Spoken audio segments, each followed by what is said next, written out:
பவி கிச்சனில் முட்டை கிரேவி வச்சுருக்கேன். அவிச்ச முட்டை போட்டு கிரேவி. இது பண்ணை வந்து வெண்ணெய் போட்டு ரோஸ்ட் பண்ணி வச்சுருக்கேன். பாருங்கள், சூப்பராக இருக்கும். இதை பிச்சு சாப்பிட்டு பாருங்கள், சூப்பராக இருக்கும். அடுத்து அதிலேயே தோசை ஊற்றி வச்சுருக்கேன். முட்டையை உள்ளே வச்சு பொடி, இட்லி பொடியெல்லாம் போட்டு தோசை ஊற்றி வச்சுருக்கேன். இன்றைக்கி பவி கிச்சனில் எல்லோரும் சாப்பிட்லாம் வாங்க. பவி கிச்சன் பிடிச்சிருந்தா ஒரு லைக் பண்ணுங்கள், ஒரு ஷேர் பண்ணுங்கள். வீடியோக்குள்ளே போகலாம் வாங்க. சமையல் எப்படின்னு சொல்லி பார்க்கலாம். இன்றைக்கி முட்டை கிரேவி வைக்க போகிறேன். அவிச்ச 6 முட்டை எடுத்து வச்சுருக்கேன், சின்ன சின்னதாக நறுக்கி. 3 பெரிய வெங்காயம் எடுத்து நறுக்கி வச்சுருக்கேன். 2 தக்காளி பழம், ஒரு அரை ஸ்பூன் வந்து கரம் மசாலா, ஜீரகத்தூள், மஞ்சத்தூள், இது மல்லித்தூள், இது மிளகாத்தூள், இஞ்சி பூண்டும் கொத்தமல்லியும் போட்டு அரைச்சி வச்சுருக்கேன். கொஞ்சோண்டு இஞ்சி பூண்டு கொத்தமல்லி போட்டு அரைச்சி வச்சுருக்கேன். எண்ணெய் ஊற்றிட்டேன். எண்ணெய் காஞ்சிருச்சு. இந்த பட்டை இலை இது போடுறேன். ஜீரகம் கொஞ்சம் போடுறேன். பண்ணுக்கு வச்சு சாப்பிட்டீங்கன்னா சூப்பராக இருக்கும். தோசைக்குள்ளே வச்சு, தோசைக்கு முட்டை, இது கறி தோசை மாதிரி முட்டை தோசை வச்சாலும் சூப்பராக இருக்கும். கொஞ்சம் உப்பு போட்டுக்கிறேன். வெங்காயம் வதங்க கொஞ்சோண்டு போட்டுக்கிறேன். இந்த கொத்தமல்லியும் இஞ்சி பூண்டு அரைச்ச பேஸ்ட்டையும் போட்டுக்கிறேன். வெங்காயம் லேசாக வதங்கிடுச்சு. தக்காளியை போட்டுக்கிறேன். 2 தக்காளி போட்டிருக்கேன் நான். ஜீரகத்தூள், மஞ்சள், கரம் மசாலா,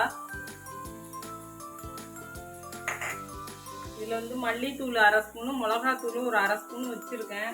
பார்த்துட்டு காரத்துக்கு தகுந்த மாதிரி போட்டு கிரேவி பாருங்கள், நல்லா சுண்டி வந்துருச்சு. இந்த டயத்தில் முட்டையை எடுத்து போட்டுக்கிறேன்.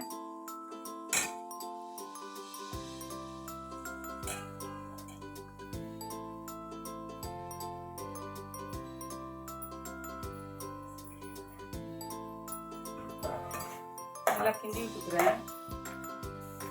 கொஞ்சம் கஸ்தூரி மேத்தி போட்டுக்கிறேன். கொத்தமல்லி போட்டு அரைச்சனால கொத்தமல்லி போடலாம். கிரேவி செஞ்சு இந்த பிறகு ஆஃப் பண்ணிட்டு வச்சுட்டேன். கொத்தமல்லி கொஞ்சம் போட்டு சூப்பராக இருக்கும். செஞ்சு பாருங்கள். பண்ணுக்கு நல்லாயிருக்கும். தோசைக்குள்ளே வச்சு சாப்பிட்டாலும் நல்லாயிருக்கும்.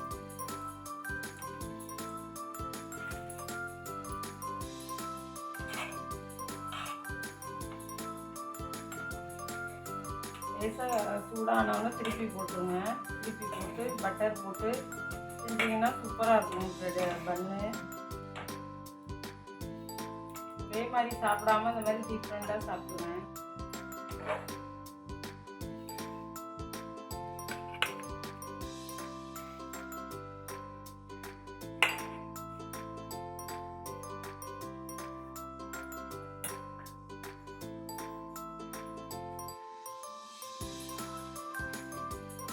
தோசைக்குள்ளேயும் முட்டை இது வச்சு காட்டுறேன் உங்களுக்கு.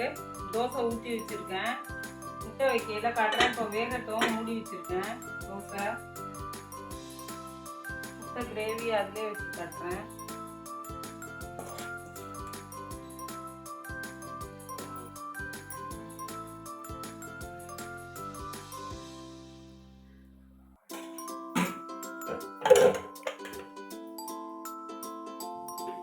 பொடி கொஞ்சம் போட்டுக்கிறேன். இட்லி பொடி.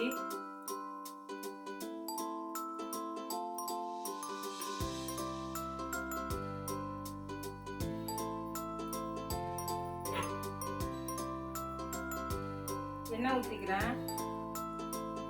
உங்களுக்கு என்ன வேணாலும் நெய் எது வேணாலும் ஊற்றிக்கோங்க.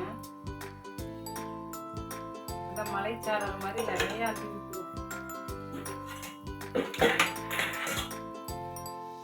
சூப்பராக ரெடி ஆயிடுச்சு தோசை.